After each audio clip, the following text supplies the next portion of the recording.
हालांकि जिस तरीके से महाकुंभ में गैर हिंदुओं के प्रवेश को लेकर सियासत अब जोर मार रही है, डॉक्टर कौशलकांत मिश्रा जी प्रवक्ता बीजेपी, धर्मेंद्र सिंह जी प्रवक्ता समाजवादी पार्टी, मां चेतनानंद सरस्वती हिंदू धर्मगुरु, हाजी नाजिम खान साहब मुस्लिम एक्टिविस्ट हमारे साथ जुड़े हैं। कौशलकांत जी, आखिर ये क्यों बार बार कहा जा रहा है कि हमारे अंगने में तुम्हारा क्या काम है? शांति व्यवस्था बनाई जाए, प्रशासन पूरी तरह से ठीक से काम कर सके। एक फंक्शन है जो 12 साल बाद हो रहा है, उसकी सुरक्षा की दृष्टि से देखते हुए एडमिनिस्ट्रेशन को जो उचित लगता है, लीगल लगता है, वो फैसला ले रहा है और लेगा।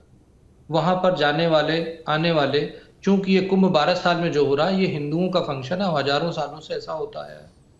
अगर वहां के सारे संत, महात्मा, पुजारी सबको ऐसा लगता है कि दूसरों के आने से उनको समस्या हो सकती है, और उस समय जब आप समझिए ना, एक तरफ संभल में जय श्री राम लगाने पर, नारा लगाने पर दंगा होने और पत्थरबाजी की नौबत आ सकती, तो वहां पर तो हर आदमी जय जय गंगे, जय श्री राम, जय भगवान, जय शिव करेगा। तो किसी दूसरे धर्म की रिलीजियस फीलिंग्स हर्ट ना हो और शांतिपूर्ण ढंग से ये एक बहुत बड़ा फेस्टिवल है जो मनाया जा सके। मुझे लगता है उसके लिए जो कुछ भी उचित होगा प्रशासन वो करेगा और जो संवैधानिक होगा। तो वही तो बात कही जा रही है कि हर जगह जाने का अधिकार हर किसी को, धर्मेंद्र सिंह जी, लेकिन उससे पहले ही तैयारी ऐसी बताई जा रही है कि जैसे लग रहा है कि कोई विघ्न दूसरे समुदाय के लोग डाल देंगे। देखिए राजपूत जी, लगातार इस बात के प्रयास भारतीय जनता पार्टी कर रही है कि धार्मिक आधार पर देश को बांट दिया जाए। और उसमें शामिल कौन लोग हैं? उसमें शामिल लोग हैं संविधान की शपथ लेकर के जो संवैधानिक पदों पर बैठे हुए लोग हैं। सबसे बड़ा सवाल उठता है उनकी मंशा पर, वो चाहते क्या है। किसी धर्मगुरु ने बयान दिया, उसके पहले से सरकार में सत्ता में बैठे लोग इस तरह बयान दे रहे हैं।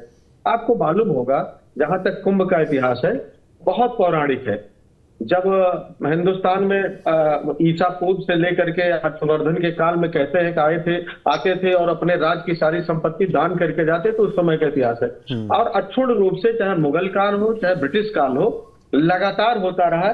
कभी ये सवाल नहीं पैदा हुआ कि देश की पवित्र नदी मां गंगा के तट पर कौन जाएगा कौन नहीं जाएगा। ये सही है, ये फेस्टिवल कौन है, किसका है, किस तरह से मनाया जाता है, इसमें कभी कोई डिस्प्यूट नहीं रहा। लेकिन ये पहली बार सवाल उठा, आपको ख्याल होगा हमारी सरकार में नगर विकास मंत्री आजम खान साहब थे और ऐतिहासिक रूप से कितना शानदार, कितना सफल महाकुंभ का आयोजन किया। केशव प्रसाद मौर्य कह रहे थे डिप्टी सीएम किसी भी तरह का कि नगर विकास मंत्री थे, 2013 में भी कुंभ हुआ था, लेकिन इस पर ध्यान नहीं दिया गया, वो तो सफाई में महोत्सव में बिजी हो गए थे। ये बात भी उन्होंने कही है। ये केशव मौर्य को शर्म आनी चाहिए कि वो 5 साल उत्तर प्रदेश के लोक निर्माण मंत्री रहे, अभी ग्राम विकास मंत्री हैं, और 5 सालों में उत्तर प्रदेश को गड्ढा मुक्त का नारा और डेडलाइन देते देते मंत्रालय चला गया और उत्तर प्रदेश गड्ढा मुक्त नहीं हुआ।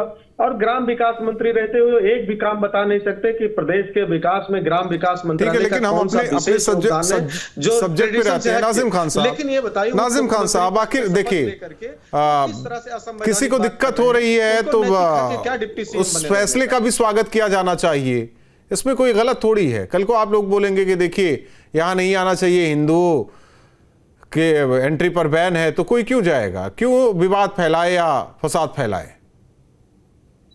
हाँ राहुल जी, देखिए सबसे पहले तो मैं ये कहना चाहता हूँ कि देखिए जिस तरीके से यहाँ पे मुसलमानों को लेकर एक बात फैलाई जा रही है, मुसलमानों के एंट्री को लेकर, देखिए भाजपा ने तो जब भी किया था, जब कृषि कानून बिल आया था, किसान आ रहे थे सड़कों पे, किस तरीके से कीलें लगाई गई थी, रास्ता बंद कर दिया गया था, ऐसा लग रहा था जैसे किसान भाई दिल्ली ना आकर जैसे कहीं बॉर्डर पे है। तो इस तरीके का माहौल तो जब भी बनाया गया, और उसी तरीके से आज प्रयागराज को जिस तरीके से करा जा रहा, तो ऐसा लगता है कि ये उत्तर प्रदेश का हिस्सा नहीं है, ये एक बिल्कुल अलग देश है जहां पर कोई भी मुसलमान नहीं आ सकता।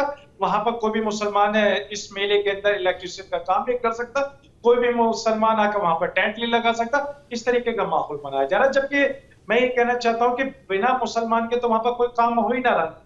वहां पर टेंट भी मुसलमान लगा रहे, वहां पर इलेक्ट्रिशियन का काम भी मुसलमान कर रहे, वहां पर हर काम मुसलमान कर रहे। तो ये फिर किस मुसलमान के दुकान लगने को रोकने की बात करते हैं? इसका मतलब ये कहीं ना कहीं हिंदू मुसलमान भाइयों के बीच में एक जो नफरत की खाई है वो डालने की कोशिश कर रही है। नफरत की खाई डाली जा रही है मां चेतनानंद जी। क्योंकि साधु संतों से पहले ये मांग उठी है। जी राहुल जी, एक तो मैं ये स्पष्ट कर दूं कि ये मांग संतों की तरफ से अखाड़ा परिषद की है कि हमें गैर सनातनियों का प्रवेश स्वीकार्य नहीं है। उसका बहुत बड़ा कारण है राहुल जी, जिस तरीके से पिछले दिनों अपशिष्ट पदार्थ मिलाकर भोजन परोसा गया, हमारी शुचिता, पवित्रता और हमारी साधना को, क्योंकि कुंभ के अंतर्गत भी जितने साधु संत वहां रहते हैं वो बहुत शुचिता, पवित्रता के साथ और साधना के साथ वहां पर रहते हैं, तो कोई भी ऐसी परिस्थिति उत्पन्न ना हो जिससे कि कोई विवाद हो। इसमें जब आपकी आस्था नहीं है, जिस जगह आपकी आस्था नहीं है, तो मुझे समझ में नहीं आता कि वहां जाना क्यों है और वहां जाने की जिद क्यों करनी है। इसी भारत में संवेदनशील इलाके नहीं, जाने की जिद क्या करना। देखिए वहां अर्थव्यवस्था भी थोड़ी दौड़ती है, वो भी जरूरी है सभी के लिए। राहुल जी, आप मीठा मीठा गप गप और कड़वा कड़वा थू आप जब एक तरफ अपने इलाकों में जब रिपोर्ट आती है कि संवेदनशील इलाकों से यात्रा निकल रही थी इसलिए पत्थरबाजी हो गई, जस्टिफाइड करते हैं आप, और उसकी तरफ दूसरी तरफ जब कुंभ होता है तो आपको आर्थिक लाभ दिखाई देता है। ये तो नहीं चल पाएगा ना। और अखाड़ा परिषद इस बार बहुत गंभीर है इस विषय को लेकर, क्योंकि हम नहीं चाहते हैं कि किसी भी तरीके का विवाद या किसी भी तरीके, ठीक है, वही चीज धर्मेंद्र सिंह जी यही चाह रहे हैं सब लोग कि कोई विवाद ना हो, इसीलिए पहले से बता दिया जा रहा है कि भाई ऐसा ना हो कि कहीं राहुल जी क्या कोई गलती करे। साध्वी जी क्या चाहती हैं? अगर टेंट बना होगा मुस्लिम के यहाँ तो वहां आने नहीं देंगे। अगर वहां कोई भी सामग्री ऐसी होगी जिसका निर्माता कोई अल्पसंख्यक वर्ग का होगा, चाहे बौद्ध होगा, चाहे ईसाई होगा, या हो सकता है ये सनातनी किसको मानती है किसको नहीं, देश के तमाम दलितों को जिनको मंदिर में घुसने का अधिकार नहीं था, तमाम पिछड़ों को जिनके छू जाने से साध्वी जी अपवित्र हो जाती है, तमाम ऐसे लोग जो इनके दरवाजे पर चले जाते हैं, दरवाजा अपवित्र हो जाता है, तमाम ऐसे लोग जो मंदिर में दर्शन कर लेते हैं, जिससे मंदिर को गंगा जल से धुलवाते हैं, क्या उनको सनातनी नहीं मानते हैं? उनको सनातनियों को दूर रखा जाए, हमारी ये मांग है।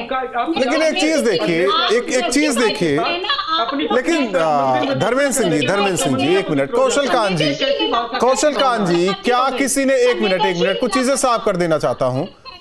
यतिमा जी क्या किसी ने बोला कि मुसलमानों की एंट्री नहीं होनी चाहिए? यही तो बोला जा रहा है कि गैर हिंदुओं की एंट्री नहीं होनी चाहिए। नाम तो नहीं लिया जा रहा है, लेकिन अपने आप को सब समझ ले रहा है। मैं तो सबको कह रहा हूं कि बौद्ध हो, ईसाई हो, जैन हो, चाहे जो इस्लाम को मानने वाले कौशल कांत जी एक मिनट धर्मेंद्र सिंह जी एक मिनट। धर्मेंद्र जी सुनिए तो, राहुल जी देखिए, किसी भी रिलीजन की फीलिंग की रिस्पेक्ट करना किसी भी शासन प्रशासन का कर्तव्य होता है। जिस तरीके से मक्का का जो एरिया है वहां पे गैर हिंदू आज तक नहीं अलाउड है, बोस्निया में मतलब नॉन मुस्लिम नहीं अलाउड है, हर्जिगोविनिया में नॉन क्रिश्चियंस नहीं अलाउड है, वेटिकन सिटी के कुछ पोर्शन में नॉन क्रिश्चियंस नहीं अलाउड है। ये उनकी रिलीजियस सेंटिटी की बात है, और ऐसा तो नहीं कि प्रयागराज में हमेशा के लिए बैन हो रहा। एक पर्टिकुलर पीरियड में जब वहां के संत महात्मा जिस तरह की सोशल मीडिया में अफवाहें फैलाई जा रही हैं या फैल रही हैं या सच्चाई है, आई डोंट नो, ठीक, अगर ऐसी सिचुएशन में अगर वहां पर लोग चाहते हैं कि गैर हिंदू वहां पर ना आए, तो मुझे नहीं लगता कि इसमें कोई बुरी बात है। क्योंकि मेडिकल साइंस तो इस पर बिलीव करती है prevention is better than cure. अगर कोई परेशानी हो उसकी बजाय उसको बचा लिया जाए और सबकी भावनाएं एक सराखों पे रहे। कौन सा इस्लाम मानने वाला कुंभ में नहाना चाहेगा? कोई नहीं चाहेगा ना। नहीं, लेकिन दुकान तो लगाना चाहेगा ना, वो दुकान तो लगाना चाहेगा ना। एक मिनट धर्मेंद्र जी एक मिनट, दुकान तो लगाना चाहेगा ना वो। देख नहीं पा रहा, किसी की दुकान पे बैन नहीं है, लेकिन जब कुंभ का फेस्टिवल हो रहा है उस फेस्टिवल के समय में वहां पे जो लोग आ रहे हैं उनकी डिमांड के अकॉर्डिंग प्रशासन को एक्ट करना, ये प्रशासन की ड्यूटी है। परमानेंट तो हटाया नहीं जा रहा है। नहीं, एक लिमिटेड टाइम में 12 साल में लगाने से क्या संविधान